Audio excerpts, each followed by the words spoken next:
Hi everyone, welcome to MD Talk Health and Fitness. Today, we're discussing the top 5 health threats faced by the average Indian. Number 1. Air pollution-related respiratory diseases. India's air pollution leads to conditions like asthma and bronchitis. Number 2. Diarrheal diseases. Unsafe drinking water causes diarrheal diseases, dangerous for children.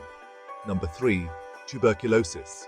Tuberculosis remains a significant threat in India. Number 4. Rabies. Rabies is a fatal risk, especially in rural areas. Number 5. Dengue fever. Dengue fever is on the rise during the monsoon season. Stay informed and take necessary precautions to guard your health.